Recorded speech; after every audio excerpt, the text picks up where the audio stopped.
All right, guys, with the Hall of Fame game upcoming tonight for the NFL, the 2022 season officially kicks off.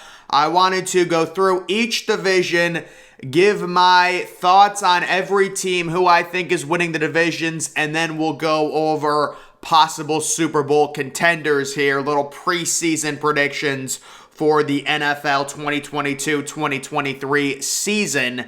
And we're going to start in the AFC North, and these are based on the overall odds. So the Baltimore Ravens are the current favorites, slightly over the Cincinnati Bengals. Of course, Cincy made the Super Bowl last year. My prediction here, I do think the Ravens, with a healthy Lamar Jackson, a healthy J.K. Dobbins, a good defense, an amazing draft that they had, getting great value, I do think the Baltimore Ravens are going to win this division. Cincinnati, very likely a wild card team.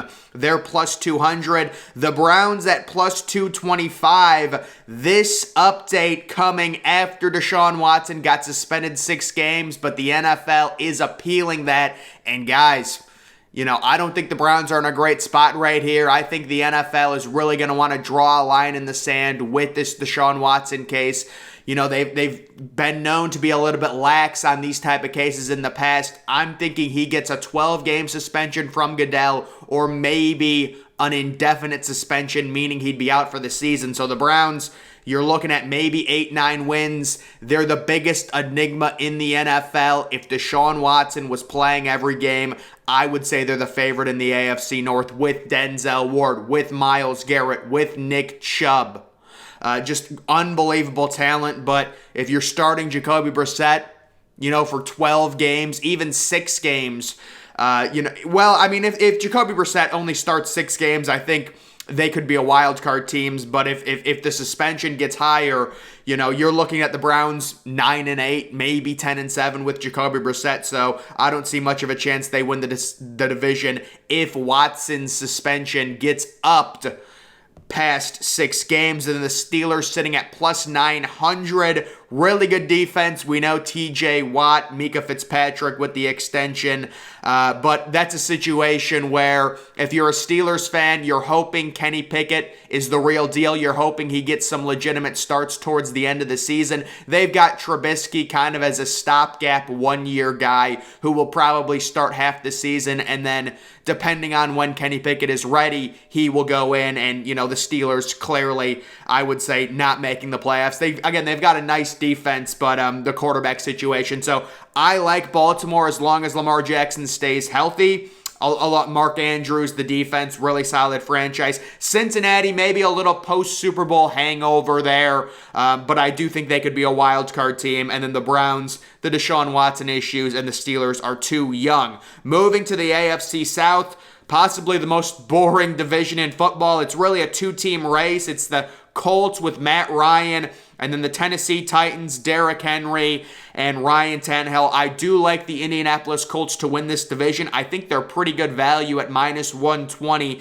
This could be Matt Ryan's year to maybe be rejuvenated. He was left for dead on Atlanta, a team that had very little talent around him. They weren't competitive the past few years. He's been mostly irrelevant. Now he gets on a team with a great running back, a great offensive line, a solid group of receivers. We'll see if Paris Campbell can stay healthy, but I like Indianapolis over Tennessee in this division. Tannehill dealing with the injuries last year. Derrick Henry was injured last year as well for the Titans. So I like the Colts to win it. Tennessee will come in second, and then you've got Jacksonville and Houston, for all intensive purposes, tanking. I don't think Davis Mills is a franchise quarterback. I understand he played decent last year, but overall, with Jacksonville, you're just hoping for an improvement from Trevor Lawrence. They signed Christian Kirk to that big contract. We will see if that works out. Personally, I just think Jacksonville threw around money for no reason. It's like they had money to spend and they just wasted it in the offseason.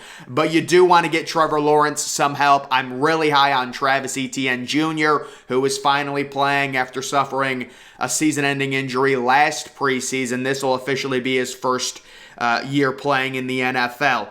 Moving to the AFC East, it's Buffalo minus 225. They're the strong favorite. Next, we've got the new and improved Miami Dolphins. This is Tua Tagovailoa's year to show what he has with Tyreek Hill, with Mike Gesicki, with Jalen Waddle. You've got some significant weapons there. New England is plus 450, and the Jets not going to do much. You're hoping for improvement. I do like the Bills to win this division. They're a Super Bowl I think they are the number one Super Bowl favorite. Josh Allen currently the MVP favorite. They've got Stephon Diggs and others. So the Bills, although the running back situation for the Bills, I really wanted Buffalo to get Breece Hall, and they didn't end up doing it. They did get James Cook, who's more of a third down back, but their running back situation with Singletary, Moss, I don't like it. I don't think it matters, but the Bills should win this division. Miami, you're hoping for a wild card spot, in my opinion, due to just how good the Bills are, and it's a massive year for Tua Tagovailoa. I mean, this is the year to break out with the weapons, the trade for Tyreek Hill, the full investment. And I think Tua is going to have a big year. I think Miami could be a wildcard team. New England, we'll see how much improved Mac Jones is. They're always going to have a solid defense with Bill Belichick. I think they're a lock for at least minimum, I'll say 10 wins. They're going to be a fringe wildcard team, in my opinion. And then the Jets, you're just hoping, Garrett Wilson, amazing pick, along with, the situation, Zach Wilson. He's got some weapons. You've got Elijah Moore. You've got Corey Davis, Garrett Wilson, Breece Hall early in the second round. Great job. If you're a Jets fan, you've got to be excited. Zach Wilson, can he improve? This is a young offensive nucleus. We will see if they can grow and at least maybe win 6 or 7 games, but more importantly for them, have some development with Zach Wilson, the quarterback that they invested the number 2 overall pick in. Now we've got the AFC West. You've got the Chiefs plus 155, the Chargers plus 230, and then the Denver Broncos. This is a loaded division, and I do like the Chargers to win this division outright with Justin Herbert.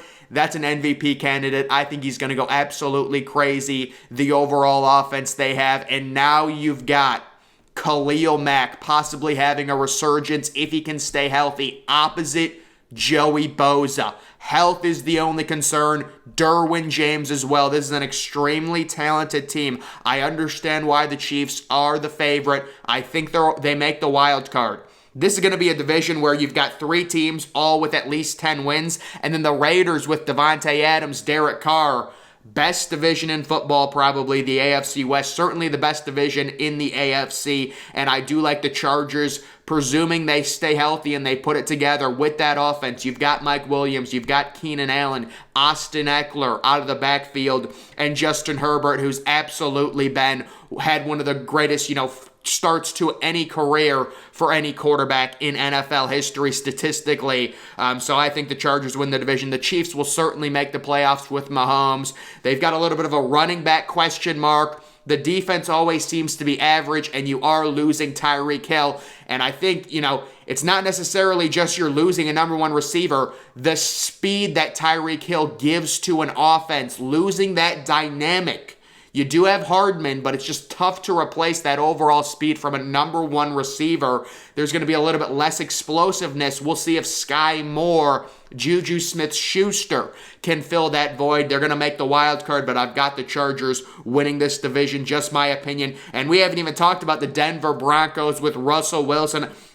I really don't know what to expect from them. All I know, Jerry Jeudy is going to be the breakout player of 2022. Draft him in fantasy, guys. It's not even close. Jerry Jeudy, 1,200 yards, 10 touchdowns with that team. You've also got some other players there, including Javonte Williams, although they still do have Melvin Gordon. That's the one thing where I was originally I wanted to draft Javonte Williams, but with Melvin Gordon there, is he going to eat into his share a little bit? I don't know if I want to invest a second-round pick. But with Denver, 10 or 11 wins at least. They also do have a talented defense.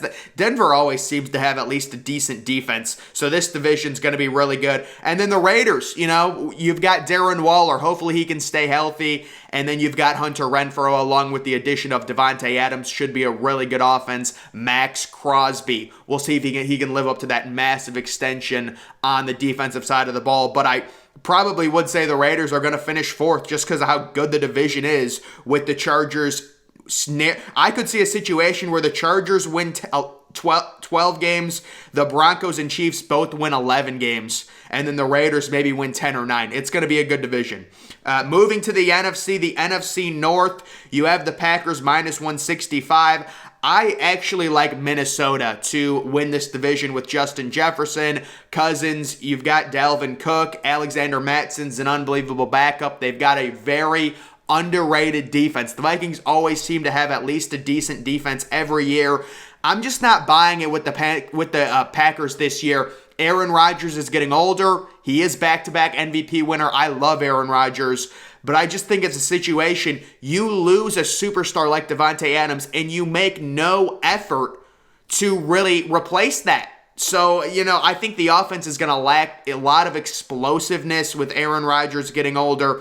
Personally, they still should have a good defense. They invested that massive deal into Jair Alexander, one of the top young cornerbacks in the NFL. But I think the Vikings, surprisingly, take this division. And then you've got Detroit, who, quite frankly, should be tanking with Jared Goff. I really like what Detroit is building. If they can get their hands on a top 2 or 3 pick, take someone like C.J. Stroud, Bryce Young, Jeff Okudah, could be the comeback player of the year, guys, on the defensive side of the ball. I love him as a cornerback. He is going to be a beast, Jeff Okudah. And then you've got Aiden Hutchinson. Great value getting him second overall. Everyone thought he was going to go number 1. They get him at number 2. Offensive side of the ball, Jameson Williams. He should be ready about midseason. Pair him with Amon-Ra St. Brown. You've still got TJ Hawkinson. That's a nice offensive nucleus. They just need a quarterback, so it'll be very interesting. They also have, a few really good offensive tackles. So this is a team I'm really high on. It's just one more year of tanking, and there's a lot of quarterbacks to choose from the draft, so hopefully they get a top 5 pick. The Bears, you got to feel so bad for Justin Fields. I mean, Justin Fields' career is genuinely being ruined here. There's just no effort. You could have drafted David Bell in the 3rd round. There's a number of other players. You end up with Velus Jones Jr., who's going to be like a 25-year-old rookie who they picked in the 4th round. You're losing Allen Robinson. It's so sad, the mismanagement of Justin Fields. Whenever you draft a young quarterback in the 1st round, you have to get him weapons. These young quarterbacks' confidence, they get shaken a lot. I will say, guys, watching Justin Fields last year in that Monday night game against Pittsburgh, there's so much potential with Justin. There really is, as a dual threat. And he's the type of quarterback, very similar to Russell Wilson. He knows when to get down and to avoid contact. It feels like he's got that innate ability to run, but not get physical and not get injured. So I love Justin Fields. I just don't love the supporting cast. There were several opportunities in the 2nd and 3rd round of the draft to do something, and they do nothing. So we'll see with Chicago, but I mean, you're hoping Justin Fields can get better. Maybe a receiver breaks out. What was the best receiver? They added Byron Pringle. I mean, come on, guys. This is absurd. Moving to the NFC South, you've got Tampa Bay and Tom Brady. After his ridiculous little retirement stunt, they're minus 300. New Orleans plus 375. I actually had to look up New Orleans' quarterback depth chart. I didn't even know who their starting quarterback was. I've been making so many videos, guys. My memory is getting really bad. But New Orleans with Jameis Winston now there, they actually didn't draft a quarterback. I was surprised by that. But this division, clearly Tampa Bay's, in my opinion, with Tom Brady. They also add Julio Jones. 1-year deal. Everyone thinks he's washed. We'll see what happens there. I think it was an $8 million contract. You've also got Chris Godwin. You've got Mike Evans. You've got Russell Gage coming over from Atlanta. So really good receivers. We had the breakout year for Leonard Fournette last year. He's back. He's a really underrated pass catcher out of the backfield and a really solid running back. So they're going to have an unbelievable offense, and they still do have a very, very solid defense. I think they win 12 games. 11 or 12 games.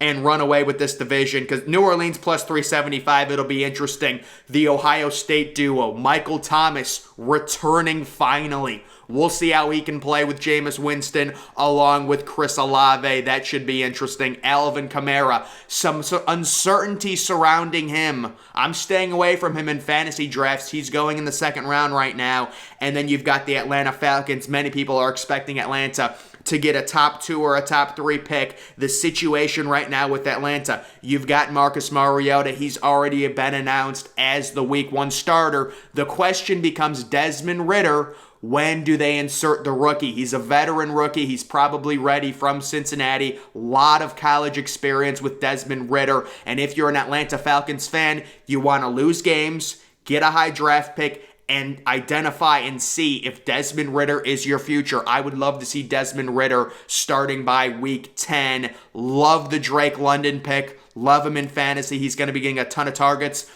Don't necessarily love Kyle Pitts. I think he's going a little bit too high. They do have an unbelievable running back sleeper in Tyler Algier, who's going to be starting in that backfield by week 10. Mark my words on that. Moving to the NFC East, we've got the Dallas Cowboys. Some receiver question marks outside of CeeDee Lamb. They're really short with the receivers, with Amari Cooper being traded. We will see. They're currently the favorites, but barely over Philadelphia, who's plus 165. Philadelphia, a new and improved offense. A.J. Brown comes over. Jalen Hurts, will he take the next step in terms of throwing the ball? I still like Dallas to win this division, guys, based off of their defense. Trevon Diggs, Micah Parsons is unbelievable, but I understand why people are buying into Philadelphia and the hype. Personally, with Jalen Hurts, this is the prove-it year. We know he can run the ball, but can you be a franchise quarterback in terms of your throwing ability? They've invested so much. Devontae Smith, A.J. Brown, Dallas Goedert, really underrated tight end, and you do have Miles Sanders. Let's see if he can stay healthy. So this could be a wild card team. The Eagles, you've got the Commanders down plus 500. We'll see with Carson Wentz, Terry McLaurin signing that 3-year extension. I personally don't love their backfield with Antonio Gibson, and I did hear Chase Young is not going to be ready week 1, which is really concerning. They need Chase Young to be an absolute beast. Last year, he got off to a slow start and then suffered the season-ending injury, and then you've got the Giants plus 700. You know, at this point with the Giants, Thibodeau, Evan Neal, solid picks, but overall just not enough offense. The question with them, can Saquon finally stay healthy and put together a really nice season? Saquon is one of, if not the most talented running backs in the NFL, but he's also one of the most injury-prone running backs, unfortunately. Moving to the NFC West, another really good division outside of the Seahawks. So in this division, I do have San Francisco winning it. I think this is absolutely a Trey Lance mega breakout year. And his rushing and throwing ability is a very rare combination. He can throw the ball. You've got a really good receiver, Brandon Ayuk. You've got a superstar weapon who just signed an extension in Deebo Samuel. I think this is the year George Kittle stays healthy. Trent Williams is one of, if not the best offensive tackles in the NFL. And how about this loaded defense? You know, you've got Nick Bosa, one of the best pass rushers. So I love the 49ers, possibly to go to the Super Bowl. I know it's a bold pick with Trey Lance being young, but I love them. Arizona, you know, the DeAndre Hopkins suspension, we'll see. The running back situation, I'm not a fan of James Conner, guys. That's my number one biggest fantasy bust is James Conner. And then, the Rams. So I think the Rams are due for a Super Bowl hangover. They could make the playoffs as a wild card, but I'm guaranteeing the Rams are not going back to the Super Bowl. It's so hard to repeat in any sport, but especially the NFL. I see very little chance the Rams go back to the Super Bowl this year, personally. And then the Seahawks, you know, they signed DK Metcalf to that extension. You gotta wonder, is this a year to tank? You know, you can still tank. You've got a superstar receiver in DK Metcalf. Get a top pick. Pair him with a young quarterback. You have to wonder about the future in Seattle right now. I mean, they're starting frickin' Drew Lock. So it's like, what are we doing? So Overall, guys, those are my division picks. Again, the 49ers, I think they're the breakout team. They put it all together. George Kittle stays healthy. That offense with Kyle Shanahan calling plays, I love it personally. And they could be a dark horse Super Bowl contender. Now, looking at the AFC Championship odds, I think the easy pick here is the Bills. With the way you could go Chiefs, but I'm loving the Bills. The way the NFL works, it kind of rotates. Each team kind of takes turns going to the Super Bowl, it seems like. So this year, I do think it is the Bills' year to make it to the Super Bowl. I don't know if they'll win it, but they are the #1 favorite. And then you've got the Chiefs. Chargers, I could certainly see making a run as well. I'm really high on the Chargers. Broncos, I mean, we'll see. Browns just too inconsistent. Bengals going back-to-back. That just seems so unlikely. Ravens, they're definitely a good value. The Ravens are a good value. Colts also a decent value as well. So that is the AFC. The NFC overall, Tampa Bay. I don't like Tampa Bay going to the Super Bowl. Rams, don't love them either. The Packers, it seems like every year the Packers have these kind of ranking. At some point, you know, it seems like Aaron Rodgers is going to go through some sort of significant decline. And then I do love the 49ers personally. I know Trey Lance, rookie quarterback, but we've been seeing these young quarterbacks make crazy jumps. Joe Burrow last year, Mahomes, Lamar Jackson, what did he win? MVP his second year. These young quarterbacks are making crazy jumps, so I do like the 49ers. Cowboys, it's tough. I mean, the receiver position, I do love Tony Pollard. The receiver position is tough. The Eagles, I don't see them making the Super Bowl. Saints, no. Vikings, no. Commanders. So none of those other teams. It's really the Buccaneers. Rams, I don't see it. Packers, 49ers. To me, it's either the Buccaneers, Packers, or 49ers. That's what I've limited it down to. And I like the 49ers personally to make it back to a Super Bowl. Right now, my pick would be the Bills versus the 49ers. Just my opinion. But guys, that is going to do it for this video. Make sure you're following me on Twitter. Link to that's always in the description.